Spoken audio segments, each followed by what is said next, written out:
Hello മക്കളെ, എല്ലാവരും ഉഷാറായിട്ടിരിക്കുന്നു എന്ന് വിചാരിക്കുന്നു. സ്കൂളിൽ ചാപ്റ്റേഴ്സ് ഒക്കെ മുന്നോട്ട് പോകുന്നുണ്ട്. 2 ചാപ്റ്റേഴ്സ് കംപ്ലീറ്റ് ആയ സ്കൂളുണ്ട്, 3 ചാപ്റ്റർ കംപ്ലീറ്റ് ആയ സ്കൂളുണ്ട്, 4ാമത്തെ ചാപ്റ്ററിലേക്ക് എൻ്റർ ചെയ്ത സ്കൂളുണ്ട്. എന്തായാലും നിങ്ങൾ കെമിസ്ട്രി നല്ല അടിപൊളിയായിട്ട് തന്നെ പഠിക്കുന്നുണ്ടാവും എന്നുള്ള കാര്യം ഉറപ്പാണ്. മക്കളെ, നമ്മളെ കാത്തിരിക്കുന്ന ഇനി നമ്മുടെ മുന്നിലേക്ക് വരാനിരിക്കുന്ന പ്രധാനപ്പെട്ട ഒരു എക്സാം എന്ന് പറയുന്നത് ക്വാർട്ടർലി എക്സാം ആണ്, ഓണപ്പരീക്ഷയാണ്. ആ ഓണപ്പരീക്ഷയിൽ എല്ലാ വിഷയങ്ങളിലും ഫുൾ മാർക്ക് വാങ്ങുക, ഏറ്റവും മിനിമം എല്ലാ വിഷയങ്ങളിലും A+ എങ്കിലും വാങ്ങുക എന്നുള്ളതായിരിക്കണം നമ്മുടെ എല്ലാവരുടെയും ലക്ഷ്യം. അതിനുവേണ്ടി നല്ല സിസ്റ്റമാറ്റിക് ആയിട്ട് നമ്മൾ പഠിച്ച് മുന്നോട്ട് പോവേണ്ടതായിട്ടുണ്ട്. എന്നാലേ നമുക്ക് എന്ത് ചെയ്യാൻ പറ്റുള്ളൂ, ഓണപ്പരീക്ഷയിൽ എല്ലാ വിഷയങ്ങളിലും ഫുൾ മാർക്ക് വാങ്ങാൻ പറ്റുള്ളൂ. അതേപോലെ അത് കഴിഞ്ഞു വരുന്ന ക്രിസ്മസിനും ആനുവൽ എക്സാമിനും ഒക്കെ ഫുൾ മാർക്ക് തന്നെ ലക്ഷ്യം വെച്ച് നമ്മുടെ ക്ലാസ്സിലെ ടോപ്പറായിട്ട് മാറണം എന്നുള്ള ലക്ഷ്യത്തോടു കൂടെയാണ് മക്കളെല്ലാവരും പഠിച്ച് മുന്നോട്ട് പോവേണ്ടത്. അങ്ങനെ പഠിച്ച് മുന്നോട്ട് പോകുമ്പോൾ കൃത്യമായിട്ടുള്ളൊരു പ്ലാന് നമ്മുടെ കയ്യിൽ ഉണ്ടാവണം. ഏതൊക്കെ ചാപ്റ്റേഴ്സ് ആണ് ഓണപ്പരീക്ഷയ്ക്ക് എക്സാമിന് വരുന്നത്, അതേപോലെ തന്നെ ആ ചാപ്റ്ററുകളിൽ ഏതൊക്കെ ഭാഗത്തു നിന്നാണ് ക്വസ്റ്റ്യൻസ് വരാൻ സാധ്യതയുള്ളത്, ഓരോ ചാപ്റ്ററിൻ്റെയും വെയിറ്റേജ് എങ്ങനെയാണ്, അതൊക്കെ കൃത്യമായി മനസ്സിലാക്കിയാലാണ് നമുക്ക് നല്ല കൃത്യമായിട്ടുള്ള ടൈം ടേബിൾ പ്രകാരം പഠിച്ച് മുന്നോട്ട് പോകാൻ പോവുക. ഓക്കെ, അതിനു വേണ്ടിയിട്ടാണ് ഈ ഒരു സെഷൻ നമ്മൾ സ്റ്റാർട്ട് ചെയ്തിട്ടുള്ളത്. ഓരോ സബ്ജക്റ്റിൻ്റെയും കൃത്യമായിട്ടുള്ളൊരു സ്ട്രാറ്റജി, ചാപ്റ്റേഴ്സിൻ്റെ നമ്പർ, ചാപ്റ്ററിൻ്റെ വെയിറ്റേജ് ഒക്കെ നിങ്ങളിലേക്ക് എത്തിക്കുക എന്നുള്ളതാണ് ഈ വീഡിയോൻ്റെ ഉദ്ദേശം എന്ന് പറയുന്നത്. അപ്പോൾ മക്കളെ, കെമിസ്ട്രിയിൽ ഈ വർഷത്തെ ഓണപ്പരീക്ഷയ്ക്ക് 4 ചാപ്റ്റേഴ്സ് ഉണ്ടാവാനാണ് സാധ്യത. ഏതൊക്കെയാണ് 4 ചാപ്റ്റേഴ്സ്? 1 സൊല്യൂഷൻ ആണ്, 2 ഇലക്ട്രോ കെമിസ്ട്രി ആണ്, 3 കെമിക്കൽ കൈനറ്റിക്സ് ആണ്, 4 D&F ആണ്. ചിലപ്പോൾ നിങ്ങളുടെ സ്കൂളിൽ 1 ചാപ്റ്ററേ കഴിഞ്ഞിട്ടുണ്ടാവുള്ളൂ, ചില സ്കൂളിൽ 2, 3 ഒക്കെ കഴിഞ്ഞവരുണ്ടാവും. എന്നാൽ നിങ്ങൾ മനസ്സിലാക്കുക, നിങ്ങളെ കാത്തിരിക്കുന്ന ഓണപ്പരീക്ഷയ്ക്ക് ഈ 4 ചാപ്റ്റേഴ്സിൽ നിന്നും ക്വസ്റ്റ്യൻ ഉണ്ടാവും എന്നുള്ളതാണ്. കഴിഞ്ഞ വർഷത്തെ ഓണപ്പരീക്ഷയുടെ ക്വസ്റ്റ്യൻ പേപ്പർ അനലൈസ് ചെയ്തിട്ടാണ് ഈ ഒരു ഡാറ്റ നമ്മൾ തയ്യാറാക്കിയിട്ടുള്ളത്. ഇനി അതിൻ്റെ വെയിറ്റേജ് നോക്കൂ നിങ്ങൾ. ഓപ്ഷൻസ് ഇൻക്ലൂഡ് ചെയ്തിട്ടുള്ള വെയിറ്റേജ് അവിടെ കൊടുത്തിട്ടുള്ളത് സൊല്യൂഷനിൽ 20 മാർക്സിന് ക്വസ്റ്റ്യൻസ് വരുന്നുണ്ട്. അതേപോലെ തന്നെ ഇലക്ട്രോ കെമിസ്ട്രി 21 ആണ്. കെമിക്കൽ കൈനറ്റിക്സും D&Fൽ നിന്നും 17 മാർക്കിനാണ് ക്വസ്റ്റ്യൻസ് വരുന്നത്. ഓക്കെ, ഇനി ഈ ചാപ്റ്ററിൽ നിങ്ങൾ ഫോക്കസ് ചെയ്യേണ്ട പോയിന്റുകളും കൂടെ നിങ്ങൾക്ക് പറഞ്ഞു തരാം. നോക്കടാ, സൊല്യൂഷൻ എന്ന് പറയുന്ന ചാപ്റ്റർ, ആ സൊല്യൂഷൻ എന്ന് പറയുന്ന ചാപ്റ്ററിൻ്റെ പബ്ലിക് ലൈവ് ഇതേ ചാനലിലൂടെ നിങ്ങളിലേക്ക് എത്തിയിട്ടുണ്ട്. ആ വീഡിയോ മക്കൾ കണ്ടിട്ടുണ്ടാവും. സൊല്യൂഷൻ എന്ന് പറയുന്ന ചാപ്റ്റർ 1 ഷോട്ടായിട്ട് കംപ്ലീറ്റ് ഇമ്പോർട്ടൻ്റ് ആയിട്ടുള്ള എല്ലാ ടോപ്പിക്സും കവർ ചെയ്യുന്ന രൂപത്തിൽ നമ്മൾ 1 ഷോട്ട് വീഡിയോ ചെയ്തിട്ടുണ്ട്. അത് ലൈവായിട്ട് തന്നെ ചെയ്തിട്ടുണ്ട്. അത് നമ്മുടെ ചാനലിൽ അവൈലബിൾ ആണ്. കാണാത്തവർ നിർബന്ധമായും അത് പോയി കാണേണ്ടതുണ്ട്. കാരണം ഈ എക്സാമിന് ചോദിക്കാൻ സാധ്യതയുള്ള ഇമ്പോർട്ടൻ്റ് ആയിട്ടുള്ള എല്ലാ ടോപ്പിക്കുകളും നമ്മളതിൽ ഇൻക്ലൂഡ് ചെയ്തിട്ടുണ്ട്. കോൺസെൻട്രേഷൻ ടേം, അതിൽ തന്നെ മൊളാരിറ്റിയും മോൾ ഫ്രാക്ഷനും ആണ് ഏറ്റവും ഇമ്പോർട്ടൻ്റ് ആയിട്ടുള്ളത്. പിന്നെ നമ്മൾ solubility of a gas in ലിക്വിഡിൽ എഫക്റ്റ് ഓഫ് പ്രഷറും എഫക്റ്റ് ഓഫ് ടെമ്പറേച്ചറും നമ്മൾ ഫോക്കസ് ചെയ്യേണ്ട ഏരിയ ആണ്. അതിൽ തന്നെ ഹെൻറീസ് ലോയും അതിൻ്റെ അപ്ലിക്കേഷനും എപ്പോഴും എക്സാമിന് ചോദിക്കാറുണ്ട്. ഗ്യാസ് ലിക്വിഡിൽ ഡിസോൾവ് ചെയ്യുന്നത് ഒരു എക്സോതെർമിക് പ്രോസസ് ആയതുകൊണ്ട് ടെമ്പറേച്ചർ കൂടുമ്പോൾ സോലബിലിറ്റി കുറയുന്നുള്ള ഐഡിയ നമ്മൾ പഠിപ്പിച്ചിട്ടുണ്ട്. അത് ബേസ് ചെയ്തിട്ടുള്ള ക്വസ്റ്റ്യൻസ് വരാറുണ്ട്. മക്കൾ അത് പഠിച്ചിട്ട് വേണം എക്സാമിന് പോവാൻ. പിന്നെ നോക്കടാ, റൗൾസ് ലോ ഇമ്പോർട്ടൻ്റ് ആണ്, അതിൻ്റെ ഗ്രാഫ് ഇമ്പോർട്ടൻ്റ് ആണ്. അത് ബേസ് ചെയ്തിട്ടല്ലേ നമ്മൾ ഐഡിയലും നോൺ ഐഡിയലും പറയുന്നത്. നോൺ ഐഡിയൽ പോസിറ്റീവ്ലി ഡീവിയേറ്റിംഗ് ഉണ്ട്, നെഗറ്റീവ്ലി ഡീവിയേറ്റിംഗ് ഉണ്ട്. അതിൻ്റെ പ്രോപ്പർട്ടീസും അതിൻ്റെ ഗ്രാഫും ഒക്കെ ഇമ്പോർട്ടൻ്റ് ആണ്. കൃത്യമായി പഠിച്ചിട്ടാണ് മക്കൾ എക്സാമിന് പോവേണ്ടത്. പിന്നെ അസിയോട്രോപ്സ് ഇമ്പോർട്ടൻ്റ് ആണ്. 4 കോളിഗേറ്റീവ് പ്രോപ്പർട്ടീസ് ഇമ്പോർട്ടൻ്റ് ആണ്. 4 കോളിഗേറ്റീവ് പ്രോപ്പർട്ടീസിന് ഇക്വേഷൻ ഉണ്ട്, അത് ഇമ്പോർട്ടൻ്റ് ആണ്. 4ാമത്തെ കോളിഗേറ്റീവ് പ്രോപ്പർട്ടി ഓസ്മോട്ടിക് പ്രഷർ ആണ്. അതിന് ചില അഡ്വാൻറ്റേജുകൾ ഉണ്ട്. ഐസോട്ടോണിക് എന്താണെന്ന് അറിയണം. ബ്ലഡിൻ്റെ ഓസ്മോട്ടിക് പ്രഷർ 0.9% NaCl സൊല്യൂഷൻ്റെ ഓസ്മോട്ടിക് പ്രഷർ ഈക്വൽ ആണ് എന്നറിയണം. റിവേഴ്സ് ഓസ്മോസിസും അതിൻ്റെ അപ്ലിക്കേഷനും ഒക്കെ എക്സാമിന് എപ്പോഴും ചോദിക്കുന്ന ക്വസ്റ്റ്യൻ ആണ്. പിന്നെ നോക്കടാ, അബ്നോർമൽ മോളാർ മാസുമായി ബന്ധപ്പെട്ട് വാൻഡോ ഫാക്ടർ ഇമ്പോർട്ടൻ്റ് ആണ്. അതൊക്കെ നമ്മൾ ലൈവിൽ കൃത്യമായിട്ട് ഡിസ്കസ് ചെയ്തിരുന്നു. കാണാത്തവർ നിർബന്ധമായും പോയി കാണേണ്ടതുണ്ട്. നോക്കൂ മക്കളെ, നമുക്ക് 4 ചാപ്റ്റർ ആണല്ലോ പഠിക്കാനുള്ളത്. അതിൽ ഏറ്റവും കൂടുതൽ വെയിറ്റേജ് ഉള്ളത് ഇലക്ട്രോ കെമിസ്ട്രി എന്ന് പറയുന്ന ചാപ്റ്ററിൽ നിന്നാണ്. 21 മാർക്കിന്റെ ക്വസ്റ്റ്യൻ ആണ് ഇലക്ട്രോ കെമിസ്ട്രിയിൽ നിന്ന് ചോദിക്കുന്നത്. നിങ്ങൾ നല്ല കോൺസെൻട്രേറ്റ് ചെയ്ത് നല്ല ഫോക്കസ് ചെയ്ത് പഠിക്കേണ്ട ഒരു ചാപ്റ്ററാണ് ഇലക്ട്രോ കെമിസ്ട്രി. ഞാനിത് പറയുമ്പോൾ നിങ്ങളുടെ മനസ്സിൽ ചിലപ്പോൾ ഉണ്ടാവും, ഇതിലേറ്റവും ബുദ്ധിമുട്ടുള്ള ചാപ്റ്റർ സർ ഇലക്ട്രോ കെമിസ്ട്രി ആണല്ലോ എന്ന് ചിലരെങ്കിലും വിചാരിക്കുന്നവരുണ്ടാവും. അപ്പൊ നിങ്ങളോട് പറയാനുള്ളത്, എക്സാം ഓണപ്പരീക്ഷയുടെ ടൈം ടേബിൾ വരാൻ നിങ്ങൾ കാത്തിരിക്കേണ്ട, അവസാനമാവാൻ നിങ്ങൾ കാത്തിരിക്കേണ്ട.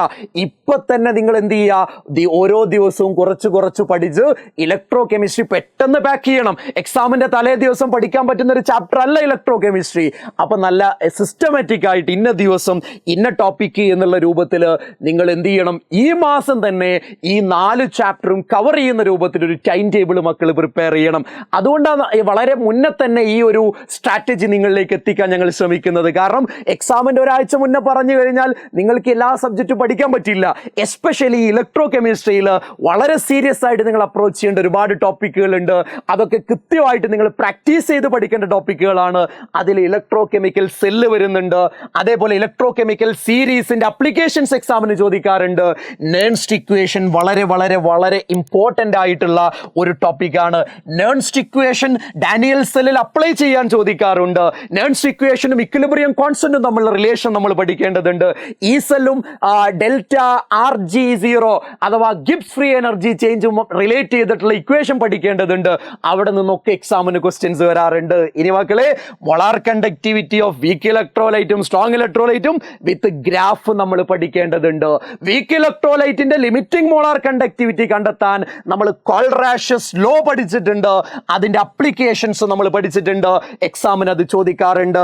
ഫാരഡേന്റെ ഫസ്റ്റ് ലോ ഓഫ് ഇലക്ട്രോളിസിസും സെക്കൻഡ് ലോ ഓഫ് ഇലക്ട്രോളിസിസും പഠിച്ചിട്ട് വേണം നിങ്ങൾ എക്സാമിന് പോവാൻ. പിന്നെ നോക്കടാ, പ്രൈമറി ബാറ്ററി, സെക്കൻഡറി ബാറ്ററി രണ്ടിനും 2 എക്സാമ്പിൾ വീതം ഡീറ്റെയിൽ ആയി പഠിക്കാനുണ്ട്. പഠിക്കാതെ പോവരുത്.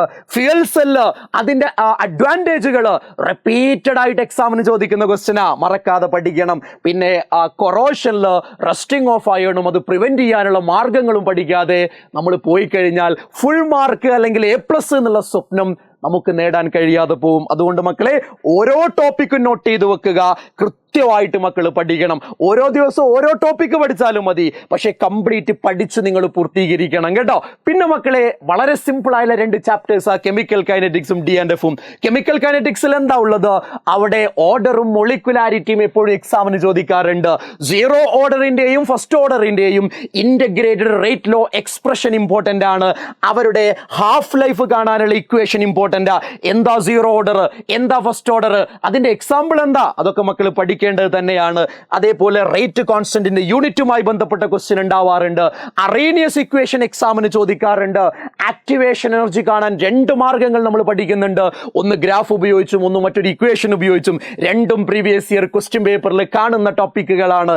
പിന്നെ കൊളീഷൻ തിയറിയും കാറ്റലിസ്റ്റിന്റെ എഫക്റ്റ് വിത്ത് ഗ്രാഫും നമ്മൾ പഠിക്കാതെയാണ് പോകുന്നതെങ്കിൽ ഈ പറയുന്ന A+ അല്ലെങ്കിൽ ഫുൾ മാർക്ക് ചിലപ്പോൾ നമുക്ക് കിട്ടിയെന്ന് വരില്ല. അപ്പോൾ ഓരോ ടോപ്പിക്കും മക്കളെ നോട്ട് ചെയ്ത് വെക്കുക. ഇതെല്ലാം എന്ന് പഠിക്കണം എന്നുള്ളൊരു ടൈം ടേബിൾ പ്രിപ്പയർ ചെയ്യുക. അതനുസരിച്ച് മക്കൾ പഠിച്ചു പോവുക. അങ്ങനെയാണെങ്കിൽ ഒരു സംശയവും ഇല്ല, ഓണപ്പരീക്ഷയ്ക്ക് ഫുൾ മാർക്ക് തന്നെ നമുക്ക് കിട്ടും. ഓണപ്പരീക്ഷയാകുമ്പോൾ നമ്മുടെ ലൈവ് ഒക്കെ വരാനുണ്ട്. അതിനൊന്നും നിങ്ങൾ കാത്തിരിക്കേണ്ട. നിങ്ങൾ കൃത്യമായിട്ടുള്ള ടൈം ടേബിൾ പ്രിപ്പയർ ചെയ്ത് ഈ ടോപ്പിക്കുകളൊക്കെ പഠിച്ചിട്ടുണ്ട് എന്ന് ഉറപ്പുവരുത്തുക. D&F വളരെ സിമ്പിൾ ആയിട്ടുള്ള ഒരു ടോപ്പിക്കാണ്, ചെറിയൊരു ടോപ്പിക്കാണ്, പക്ഷെ 17 മാർക്കാണ് അതിന്റെ വെയിറ്റേജ് എന്ന് പറയുന്നത്. സിമ്പിൾ ആയിട്ട് മാർക്ക് സ്കോർ ചെയ്യാൻ പറ്റുന്ന ചാപ്റ്ററാണ്. നോക്ക്, അതില് ഡി ബ്ലോക്ക് എലമെന്റ്സ്, ട്രാൻസിഷൻ മെറ്റൽസിന്റെ ഒരു 11-12 പ്രോപ്പർട്ടീസ് നമ്മൾ പറയുന്നുണ്ട്. ഓരോന്നും പഠിക്കണം. അതിൽ ഓക്സിഡേഷൻ സ്റ്റേറ്റും അയോണൈസേഷൻ എൻതാൽപ്പിയും ഇൻഡസ്ട്രീഷ്യൽ കോമ്പൗണ്ട്സും അതേപോലെ കറ്റാലിറ്റിക് അങ്ങനെ ഒരുപാട് ഇമ്പോർട്ടൻറ്റ് പ്രോപ്പർട്ടീസ് അവിടെ നമ്മൾ പഠിക്കുന്നുണ്ട്. അത് പഠിച്ചിട്ട് മക്കൾ പോകണം കേട്ടോ എക്സാമിന്. പിന്നെ 2 കോമ്പൗണ്ടുകൾ, പൊട്ടാസ്യം ഡൈക്രോമേറ്റും പൊട്ടാസ്യം പെർമാംഗനേറ്റും, അതിന്റെ പ്രിപ്പറേഷൻ മക്കൾ പഠിക്കേണ്ടതുണ്ട്. ഓക്കെ, അതേപോലെ തന്നെ അതിൻ്റെ പ്രോപ്പർട്ടീസ് മക്കൾ പഠിക്കണം. Especially oxidising property with example മക്കൾ പഠിച്ചു പോകണം. അതിൻ്റെ സ്ട്രക്ചർ പഠിച്ചു പോകണം. അതോ അവിടെ നിന്നൊക്കെ എക്സാമിന് എന്ത് ചെയ്യാറുണ്ട്, ക്വസ്റ്റ്യൻസ് വരാറുണ്ട്. ലാന്തനോയിഡ്സും ആക്ടിനോയിഡ്സും എഫ് ബ്ലോക്കിൽ വരുന്നതാ, പഠിക്കണം. ജസ്റ്റ് അവരുടെ ഓക്സിഡേഷൻ സ്റ്റേറ്റും അവരുടെ ജനറൽ പ്രോപ്പർട്ടീസും ഒക്കെ പഠിക്കണം. അതിൽ ഏറ്റവും ഇമ്പോർട്ടൻ്റ് ആയിട്ടുള്ളത് ലാന്തനോയിഡ് കോൺട്രാക്ഷൻ എന്താണ്, അതിൻ്റെ റീസൺ എന്താണ്, അതിൻ്റെ കോൺസിക്വൻസ് എന്താണ് എന്നൊന്നും പഠിക്കാതെ ഒരു കാരണവശാലും മക്കൾ എക്സാമിന് പോകരുത്. കാരണം എന്താണെന്ന് ചോദിച്ചാൽ ഇവിടെ നിന്നാണ് എക്സാമിന് ക്വസ്റ്റ്യൻ വരാൻ പോകുന്നത്. ഓക്കെ, അത് വളരെ മുന്നേ തന്നെ നിങ്ങളിലേക്ക് എത്തിക്കുക. ഓരോ ചാപ്റ്ററിലും നിങ്ങൾ ഫോക്കസ് ചെയ്ത് പഠിക്കേണ്ട ടോപ്പിക്കുകൾ ഏതൊക്കെയാണെന്ന് എഴുതി വെക്കണം. വളരെ സിസ്റ്റമാറ്റിക് ആയിട്ട് മക്കൾ ഇത് പഠിച്ചു പോകണം. എക്സാം ഡേറ്റ് വരാനോ എക്സാമിന്റെ തലേ ദിവസത്തിലേക്ക് മാറ്റിവെക്കാനോ ഒന്നും നിൽക്കരുത്. കാരണം നമ്മുടെ ഫുൾ മാർക്കിനെ അത് ബാധിക്കും. ക്വാർട്ടർലി എക്സാമിന് 4 ചാപ്റ്റർ നിങ്ങൾ പഠിച്ചു കഴിഞ്ഞാൽ പിന്നെ 6 ചാപ്റ്ററും കൂടെ നമുക്കുള്ളു പഠിക്കാൻ. അപ്പൊ ഈ 4 ചാപ്റ്റർ നമ്മൾ സേഫ് ആയിട്ട് നമുക്ക് അവിടെ വെക്കാൻ വേണ്ടി പറ്റും. ക്രിസ്മസ് ആകുമ്പോൾ വീണ്ടും നമുക്ക് 3-4 ചാപ്റ്റർ പഠിക്കാം. അങ്ങനെയാകുന്ന സമയത്ത് പബ്ലിക് എക്സാമിന് വലിയൊരു ബേർഡൻ നമുക്ക് ഒഴിവാക്കാൻ പറ്റും. നമുക്ക് +2 ആയതുകൊണ്ട് തന്നെ ഓർഗാനിക് കെമിസ്ട്രിയുടെ വലിയൊരു ചാപ്റ്റേഴ്സ് അവിടെ കിടക്കുന്നുണ്ട്. 5ഓളം ചാപ്റ്റേഴ്സ് നമ്മളെ കാത്തിരിക്കുന്നുണ്ട് അവിടെ. അപ്പോൾ അവിടെയൊന്നും എന്താ പറയുക, വലിയ ടെൻഷൻ ആയി മാറുന്നതിന് പകരം ഇപ്പം തന്നെ എന്ത് ചെയ്യുക, ഓരോന്ന് പഠിച്ച് പോയി കഴിഞ്ഞാൽ വളരെ റിലാക്സ് ചെയ്തിട്ട് ഓരോ ചാപ്റ്ററും പഠിക്കാനുള്ള സമയം നമുക്ക് കിട്ടും. കൃത്യമായിട്ട് മക്കളെ യൂട്ടിലൈസ് ചെയ്യുക. നിങ്ങളെ കൂടെ നിങ്ങളെ കെമിസ്ട്രിയിൽ ഫുൾ മാർക്കിലേക്ക് എത്തിക്കാൻ ഞാനും നിങ്ങളെ കൂടെയുണ്ട്. ലൈവുമായിട്ട് ക്ലാസ്സുകളുമായിട്ട് ഞാൻ വരും. അപ്പോൾ നമുക്ക് അവിടെ കാണാം. All the very best. Thank you very much.